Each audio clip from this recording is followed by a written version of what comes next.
Hello guys, welcome back to VK64. So last வீடியோல நம்ம variables என்ன டேட்டா என்னன்னு பார்த்தோம். இந்த வீடியோல ஆப்ரேட்டர்ஸ் பத்தி பார்க்க போறோம். ஓகேவா? ஓகே வாங்க ஸ்டார்ட் பண்ணிடலாம். ஓகே நமக்கு ஆப்ரேட்டர்ஸ்ல பார்த்தீங்கன்னா ஒரு 4 டைப் ஆஃப் ஆப்ரேட்டர்ஸ் இருக்காங்க. ஓகேவா? ஸோ ஃபர்ஸ்ட் வந்து யாரு அப்படின்னா அரித்மெட்டிக் ஆப்ரேட்டர். அரித்மெட்டிக் ஏதோ ஒன்று ஸ்பெல்லிங் நீங்கள் பார்த்துக்கோங்க. Arithmetic operator. ஸோ ரெண்டாவது யார் இருக்கா அப்படின்னு பார்த்தீங்கன்னா லாஜிக்கல் ஆப்ரேட்டர்ஸ். ஸோ தென் மூணாவதா யார் இருக்கா அப்படின்னா assignment operators. Assignment operators. So இன்னும் நாலாவதா யார் இருக்கா அப்படின்னு பார்த்தீங்கன்னா இங்கே வந்துட்டா. So fourth one comparison operator. So இந்த ஆப்ரேட்டர்ஸ்லாம் நம்ம எவ்வளோ குயிக்காக பார்க்க முடியுமோ எவ்வளோ தெளிவாக பார்க்க முடியுமோ அதை டக்கு டக்கு டப்பு டுப்பு அப்படின்னு பார்க்க போகிறோம். ஓகேவா? Okay starting with arithmetic operators. So arithmetic operators nothing but addition, subtraction, multiplication, division and modulus. So modulus இல்லை. ஓகே அந்த மேஜர் ஃபோர் தான். அடிஷன் ப்ளஸ் பண்ணுறது, மைனஸ் பண்ணுறது, மல்டிப்ளிகேஷன் பண்ணுறது, டிவிஷன் பண்ணுறது. ஸோ இது வந்து இந்த ஃபோர் வந்து மேஜர் ரோல் ப்ளே பண்ணும். ஸோ அதுதான் இப்போ நம்ம ரைடாக பார்த்துக்கலாம். ஓகேவா? ஸோ நம்ம அடிஷன் என்ன பண்ணுவோம், ரெண்டு நம்பரை கூட்டுவோம். ஸோ கான்ஸ்ட் ஓகே கான்ஸ்ட் வச்சுக்கிறோம். கான்ஸ்ட் இஸ் ஈக்குவல் டு 2 ப்ளஸ் 4. இப்போ அவுட்புட் என்ன வரும், 6. ஓகேவா? ஓகே எல்லாத்தையும் எடுத்துப்போம். Const is equal to 2 plus 4. So இது அரித்தமெட்டிக் ஆப்ரேட்டர். ஸோ அதே const d is equal to 4 minus 2ன்னு போட்டோம்னா சப்ஸ்ட்ராக்ஷன். ஸோ ஃபஸ்ட்டு உள்ளது அடிஷன், ரெண்டாவது சப்ட்ராக்ஷன். ஸோ மல்டிப்ளிகேஷன் எப்படி பண்ணுறது அப்படின்னு பார்த்தீங்கன்னா 4 ஸ்டார் 2 ஒரு ஸ்டார் போட்டோம்னா அது multiplication. Then division const 4 divide by 2 இது டிவிஷன். ஸோ அரித்மெட்டிக் ஆப்ரேட்டர்ஸ் இவ்வளவுதான். ஓகேவா? ஸோ தென் நெக்ஸ்ட் இருக்க ஆப்ரேட்டர் என்னது அப்படின்னு பார்த்தீங்கன்னா ஸோ இது நம்ம ஒரு கமெண்டில் படிச்சுக்கலாம். arithmetic operators. ஓகேவா? ஸோ தென் கம்பேரிசன் ஆப்ரேட்டர் பார்ப்போம். ஸோ கம்பேரிசன்னா என்ன அப்படின்னு பார்த்தீங்கன்னா equal to then equal to then less than. ஓகேவா? அடுத்து greater than less than greater than less than equal to greater than equal to. ஓகேவா? ஸோ இதெல்லாம் தான் கம்பேரிசன் ஆப்ரேட்டர்ஸ். ஓகேவா? ஸோ இது ஒன்று என்ன பண்ணும் அப்படிங்கிறத நான் சொல்லியிருந்தேன். ஸோ நம்ம ரியல் டைமாக யூஸ் பண்ணும்போது இதுக்கு அடுத்த டாப்பிக்கில் நம்ம யூஸ் பண்ணுவோம். அப்போது உங்களுக்கு இன்னுமே கொஞ்சம் அண்டர்ஸ்டாண்ட் ஆகும். ஸோ இப்போதைக்கு அது என்னென்ன பண்ணும் அப்படிங்கிறத தெரிஞ்சுக்கோங்க. ஸோ ஈக்குவல் டு என்ன பண்ணும் அப்படின்னா 4 ஈக்குவல் டு 4 அப்படின்னு செக் பண்ணும். ஸோ இது என்ன பண்ணும் அப்படின்னா 4 ஈக்குவல் டு 4 அப்படின்னு செக் பண்ணும். ஸோ அப்போ ஈக்குவல் டு அதே மாதிரி தானே இருக்குது. ஸோ அதுவும் அதே தான் பண்ணும். 4 ஈக்குவல் டு 4. ஸோ இது ரெண்டும் ஒரே வேலையை தான் பண்ணும். ஸோ ஃபஸ்ட்டு ஈக்குவல் டு என்ன இருக்குன்னா ஒன்லி செக்ஸ் வேல்யூ. ஓகேவா? இது வந்து என்ன பண்ணோம்னா வேல்யூ மட்டும் தான் செக் பண்ணும். பட் ட்ரிபிள் ஈக்குவல் டு நம்ம போடும்போது sex value and data type. ஓகேவா? ஸோ மோஸ்ட்லி என்ன யூஸ் பண்ணுவாங்கன்னா ட்ரிபிள் ஈக்குவல் தான் யூஸ் பண்ணுவாங்க. So less than greater than அவங்களுக்கே தெரிஞ்சிருக்கும். ஸோ 4 லெஸ் தென் 4 அப்படின்னு போட்டோமா ட்ரூ ஆர் ஃபால்ஸை நமக்கு ரிட்டர்ன் பண்ணும். ஸோ தென் இதுவும் அதே மாதிரி தான் 4 கிரேட்டர் தென் 4 இல்லை ஃபால்ஸ், ரெண்டுமே ஃபால்ஸ். ஓகே அடுத்து 4 லெஸ் தென் ஈக்குவல் டு 4 அப்படின்னா யா true. So true or false இதில் வந்து நமக்கு அவுட்புட்டாக கிடைக்கும். ஓகேவா? 4 கிரேட்டர் தென் ஈக்குவல் டு 4 அப்படின்னா யா. இப்போ நம்ம கம்பேரிசன் பார்த்தாச்சு, அரித்மெட்டிக் பார்த்தாச்சு, கம்பேரிசன் பார்த்தாச்சு. ஸோ நெக்ஸ்ட் பார்க்கும்போது லாஜிக்கல் ஆப்ரேட்டர்ஸ். ஓகேவா? ஸோ லாஜிக்கலில் நம்ம மேஜராக யூஸ் பண்ணுறது 3 ஆப்ரேட்டர்ஸ் யூஸ் பண்ணுவோம். So first one and operator. So and operator நம்ம எப்படி யூஸ் பண்ணுவோம் அப்படின்னா இப்படி தான் யூஸ் பண்ணுவோம். 2 அண்ட் போட்டோம்னா அண்ட் இஸ். இது ஒரு எக்ஸாம்பிள் கொடுக்குறேன்னா ஓகேவா, true and true. So real time சினாரியோவே போயிருவோமே. 4 greater than 5 and 5 less than 3. ஓகேவா, 8 வச்சுக்கோ. இப்போ 4 greater than 5 false, 5 less than 8 true. So false and ட்ரூனா ஃபால்ஸ். ஏன்னா ஆண்ட் பண்ணும்போது ரெண்டுமே ட்ரூவாக இருந்தால் ட்ரூ, ரெண்டுமே ஃபால்ஸாக இருந்தால் ஃபால்ஸ், இல்லைனா ஃபால்ஸ். ஸோ இந்த மாதிரி ஆண்ட் ஆப்ரேட்டர் யூஸ் பண்ணுவோம். ஸோ நம்ம ரியல் டைம் யூஸ் பண்ணுவோம், உங்களுக்கு நிறைய ஐடியா கிடைக்கும். ஸோ இப்போதைக்கு நோட் பண்ணி வச்சுக்கோங்க இந்த மாதிரி யூஸ் பண்ணுவோம் அப்படின்ட்டு. So then R operator use பண்ணுவோம். ஆர் ஆப்ரேட்டர் எப்படி யூஸ் பண்ணுவோம்னா 2 பைப். ஸோ எக்ஸாம்பிளுக்கு WX எடுத்துக்கலாம். இதுக்கு எக்ஸாம்பிள் என்னன்னா அதே நம்ம எடுத்துக்கலாம். So 4 greater than 5 or 5 greater than 8. இதுக்கு என்ன ஆன்சர் வரும்?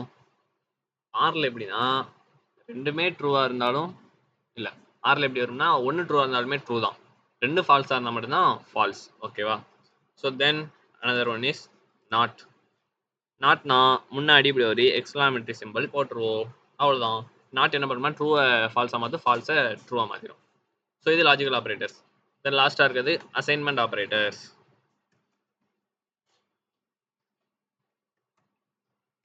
ஸோ அசைன்மெண்ட் ஆப்ரேட்டர் என்னலாம் யூஸ் பண்ணுவோம்னா நம்ம அரித்தமெட்டிக் ஆப்ரேட்டரில் வச்சுருக்கோம் பார்த்தீங்களா, ப்ளஸ்ஸு மைனஸு ஸ்டாரு ஸ்லாஷு, இதுக்கெல்லாம் ஒரு ஈக்குவல் டு போட்டுரும். So plus equal to, minus equal to, star equal to,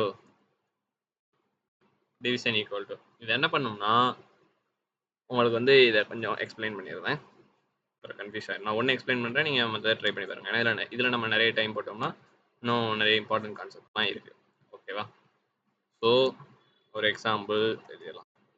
இப்போ நான் a's equal to a plus 5ன்னு எழுதுன்னு வச்சுக்கோங்களேன்.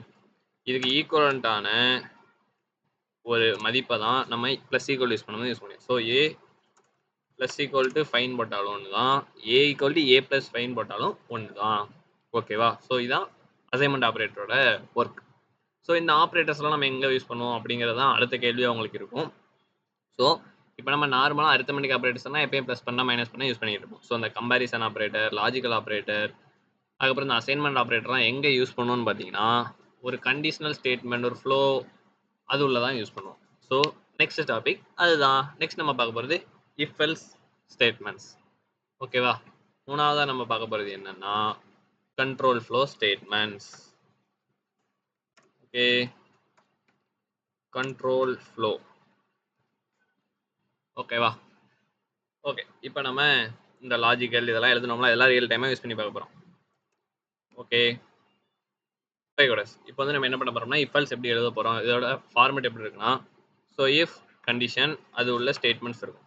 ஸோ இது இஃப், இதில் எல்ஸ் போட்டோம்னா எல்ஸ். ஸோ இதுதான் இஃப் எல்ஸ்க்கான சிண்டாக்ஸ். ஸோ இதில் உங்கள் எல்ஸ் இஃப் போடணும்னா என்ன பண்ணலாம் அப்படின்ட்டா ஸோ எல்ஸ் போட்டு அதுக்கப்புறம் ஒரு இஃப் போட்டு ஓப்பன் பண்ணி க்ளோஸ் பண்ணிட்டீங்கன்னா அதான் எல்ஸ் இஃப். ஸோ இப்போ நம்ம ரியல் டைமாக ஒரு எக்ஸாம்பிள் பார்க்கலாம். ஸோ நான் என்ன வச்சுருக்கேன்னா கான்ஸ் அப்படின்னு ஒரு இதில் ஏஜ் வச்சுருக்கேன். ஏஜ் வந்து 20 வச்சுருக்கேன். இப்போ எனக்கு என்ன எனக்கு ஓட்டுக்கு எலிஜிபிளா இல்லையா அப்படின்னு நம்ம கண்டுபிடிக்க போகிறோம். ஸோ அதுக்கு இஃப் ஸ்டேட்மெண்ட் யூஸ் பண்ண போகிறோம். So if age greater than 18 பார்க்கேன். ஓகேவா. கிரேட்டர் தென் 18 இருந்தால் எனக்கு என்ன பண்ணணும்னா கன்சோல் டாட் லாக்ல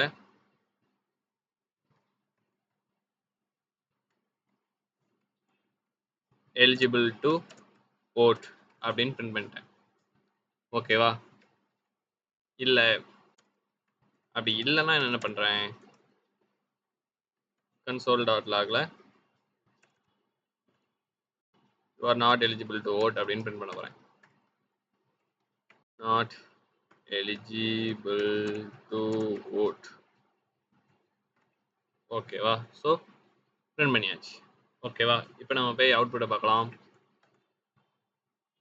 ஓகே, என்ன அவுட்புட் வந்திருக்கு, எலிஜிபிள் டு ஓட் அப்படின்ட்டு அவுட்புட் வந்திருக்கு. ஸோ இப்போ நம்ம வந்து ஏஜை மாற்றலாம். ஏஜ் வெறுமனே 2ன்னு கொடுத்துட்டேன். இப்போ என்ன ஆகுது, நாட் எலிஜிபிள் டு ஓட் அப்படின்னு வந்துருச்சு. ஓகேவா. ஸோ இஃப் எல்ஸ் யூஸ் பண்ணியாச்சு. இது உள்ள இப்போ எல்ஸ் இஃப் யூஸ் பண்ணுவோம். ஓகேவா? ஸோ எல்ஸ் இஃப் யூஸ் பண்ணனா நம்ம வந்து என்ன பண்ணலாம் அப்படின்னா நம்பர்ஸ் யூஸ் பண்ணலாம். இஃப் ஏஜ் கிரேட்டர் தென் 0 ஓகேவா? ஸோ இங்க ஏஜ் எடுக்க வேண்டாம். ஸோ ஏஜ்ங்கிறத எப்படி மாத்திரலாம்னா நம் அப்படின்னு மாத்திரலாம். ஸோ நம் கிரேட்டர் தென் 0வா இருந்துச்சுன்னா positive number, else negative number அப்படின்னு பிரிண்ட் பண்ண போறேன்.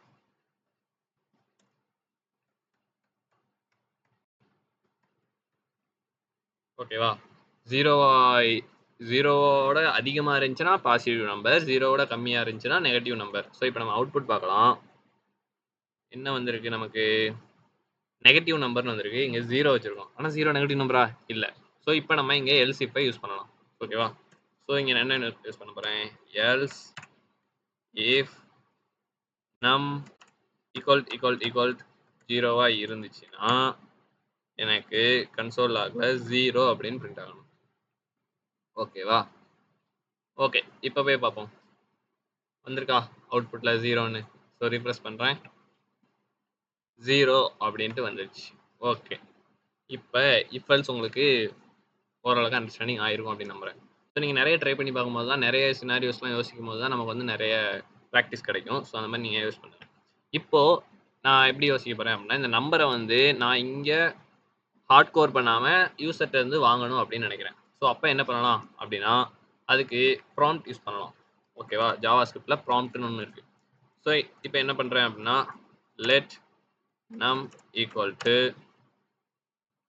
prompt ப்ராம்ப்ட்டுக்குள்ள என்ன பண்ணுறோம்னா enter number அப்படின்னு கொடுத்தேன். ஓகேவா? கொடுத்துட்டு இந்த கன்சோல் லாக்லாம் இருக்குது பார்த்தீங்களா? அதெல்லாம் என்ன பண்ணுறோம்னா அலர்ட்ஸாக மாற்றுறேன். So alert. ஸோ இந்த அலர்ட் ப்ராம்ப்ட்லாம் நல்லா இருக்கும். ஸோ நீங்கள் ட்ரை பண்ணி பாருங்கள். So okay. இப்போ இங்கே நம்பர் வாங்கிட்டேன். ஸோ இந்த ப்ராம்ப்ட்லேருந்து வர நம்பர் வந்து எனக்கு என்னதான் வரும் அப்படின்னா ஸ்ட்ரிங்காக வரும். அதை நீங்கள் எப்படி செக் பண்ணலாம் அப்படின்னா இப்போ இங்கே ஒரு கன்சோல் வச்சுக்கிடுறேன். கன்சோல் டாட் லாகில் டைப் ஆஃப் நம் அப்படின்னு எழுதிக்கிட்டேன். ஸோ டைப் செக் பண்ணுறதுக்கு டைப் ஆஃப். ஓகேவா? ஸோ இப்போ போயிட்டு எல்லாம் கேன்சல் பண்ணிவிட்டு ஃபஸ்ட்லேருந்து பண்ணுறேன். கேன்சல். ஓகே. இதை எரேஸ் பண்ணிட்டேன். இப்போ வந்து ரீஃப்ரெஷ் பண்ணுறேன். எனக்கு வந்து என்ட்ரி நம்பர்னு கேட்கு. ஸோ நான் 6 அப்படின்னு கொடுத்து ஓகே கொடுக்குறேன். பாசிட்டிவ் நம்பர் அப்படின்னு நமக்கு அவுட்புட் வந்துட்டு கன்சோலில் போய் பார்த்தோம்னா இது ஸ்ட்ரிங் அப்படின்ட்டு இங்கே வந்திருக்கு. ஓகேவா? ஸோ ஆக்சுவலாக இங்கே நம்ம எழுதியிருக்கிறது வந்து நம்பருக்கு தான் எழுதியிருக்கோம். ஓகே. ஸோ இப்போ பாசிட்டிவ் நம்பர்னு வந்துருச்சு. அது இப்போ நமக்கு ப்ராப்ளம் இல்லை. இப்போ அதை நம்ம என்ன பண்ணணும் அப்படின்னா அங்கே வந்து ஸ்ட்ரிங்காக போகக்கூடாது. நமக்கு வந்து அது நம்பராக தான் போகணும். அப்போ நம்ம என்ன பண்ணலாம்னா இந்த ப்ராம்ப்ட் வாங்கும்போது என்ன பண்ணலாம்னா இந்த ப்ராம்ப்ட்டில் நமக்கு அவுட்புட் பண்ணி தான் வரும். ஸோ அதை நம்பராக அங்கே கன்வெர்ட் பண்ணிடலாம். ஓகேவா? ஸோ இப்போ என்ன பண்ணிட்டோம்னா நம்பராக கன்வெர்ட் பண்ணிட்டேன். கன்வெர்ட் பண்ணிவிட்டு என்ன பண்ணுறேன்? இப்போ போய் பேஜை ரீஃப்ரெஷ் பண்ணுறேன். எனக்கு கரெக்டாக என்ன ஆகலைன்னா ஒர்க் ஆகலை. ஏன்னா இங்கே வந்து யூ வந்து பெருசாக போட்டேன். ஓகே. இந்த க்ரீன் கலர் வந்துச்சா இப்போ தான் ஒர்க் ஆகுதுன்னு அர்த்தம். ஓகே. இப்போ வந்து நான் நம்பர் என்ட்ரு பண்ணாமல் ஓகே கொடுக்கேன். 0 அப்படின்னு இருந்துச்சு. நம்பர் என்ட்ரு பண்ணாமல் ஓகே கொடுத்தா எப்படி 0 வரும்? என்னடா கணக்கு இது? அப்படிங்கிற மாதிரி இருக்கலாம். ஓகே. நம்ம வேல்யூவையும் பிரிண்ட் பண்ணி பார்ப்போம். ஓகேவா? என்ன வேல்யூ வருது? 0 எப்படி வரும்? ஓகேவா? சரி செக் பண்ணி பார்த்துடலாம். ஓகே. என்ட்ரு பண்ணாமல் ஓகே கொடுத்துட்டேன். 0ன்னு காட்டுது. பாருங்க 0 தான் இருக்குது. ஏன்னா ஆக்சுவலாக அங்கே என்ன வரும்னா எதுவுமே என்ட்ரு பண்ணாட்டி எம்டி ஸ்ட்ரிங் தான் கிடைக்கும். அந்த எம்டி ஸ்ட்ரிங் வந்து என்ன ஆயிடுதுன்னா 0வா கன்வெர்ட் ஆயிடுது. ஓகேவா? ஸோ நீங்கள் எதுவுமே என்ட்ரு பண்ணாட்டி அங்கே 0வா கிடைக்கும். ஓகே. ஸோ இந்த மாதிரி நீங்கள் யூசர்ட்ட இருந்து இன்புட் வாங்கியும் செக் பண்ணிக்கலாம். ஓகேவா? ஸோ இது இஃப் எல்ஸ் ஸ்டேட்மெண்ட் கண்ட்ரோல் ஃப்ளோவில். ஸோ இதே மாதிரி இன்னொன்று என்ன இருக்குன்னா ஸ்விட்ச் இருக்குது. ஸோ ஸ்விட்சை பொறுத்தளவுக்கு நம்ம அந்தளவுக்கு யூஸ் பண்ண மாட்டோம். ஸோ அப்படிங்கிறதுனால அதை மட்டும் லைட்டாக பார்த்துட்டு நம்ம அடுத்து போயிடலாம். ஓகேவா? ஸோ இதே ஸ்டேட்மெண்ட்ஸை அப்படியே நான் ஸ்விட்சில் எழுதுகிறேன். ஸ்விட்சுக்கு ஒன்றும் இல்லை ஸ்விட்சுக்குள்ளே என்ன அனுப்பணும்னா இப்போ நம்ம அனுப்புகிறேன். ஓகேவா? Okay. Wait a minute guys. Okay. இப்போ ஸ்விட்சில் என்ன வைக்கணும்னா கேஸ் 1 வைக்கேன். ஸோ கேஸில் அந்த நம்மோட வேல்யூ எப்படி இருந்தால் எப்படி அப்படின்ட்டு எழுதணும். ஓகேவா? ஸோ கேஸில் என்ன எழுதணும்னா நம் greater than 0வா அப்படின்னு செக் பண்ணுறேன். ஓகேவா? செக் பண்ணிவிட்டு greater than 0வா இருந்தால் நமக்கு என்ன பிரிண்ட் பண்ணணும்? பாசிட்டிவ் அலர்ட் பாசிட்டிவ்னு வரணும். So alert positive. ஓகேவா? So capacity number. Okay. Then next case. இந்த கேஸ் முடிஞ்சோன்னு என்ன பண்ணிடணும்னா பிரேக் பண்ணிடணும். ஸோ பிரேக் பண்ணால் தான் அந்த ஸ்டேட்மெண்ட் அந்த இடத்துல முடியும். ஓகேவா? ஸோ நெக்ஸ்ட் கேஸ் வைக்கேன். So case num equal to இன்னொரு ஈக்குவல் டு 0வான்னு செக் பண்ணுறேன். ஓகேவா? ஸோ இங்கே என்ன வைக்கிறோம்னா அலர்ட் 0 அப்படின்னு செட் பண்ணிட்டேன். ஓகே. ஸோ இதையும் பிரேக் பண்ணியாச்சு. So then case 3. கேஸ் 3 என்னன்னா நம் லெஸ் தென் 0வான்னு பார்க்குறோம். ஓகேவா? ஸோ அதில் அலர்ட்டில் நெகட்டிவ் நம்பர் அப்படின்னு வச்சாச்சு. ஓகே. தென் பிரேக். ஓகேவா? ஓகே. தென் என்ன நினைக்கிறேன் டிஃபால்ட். ஸோ டிஃபால்ட்டாக என்ன வரணும்னா கன்சோல் லாக் வச்சுக்கிறோம். console.logல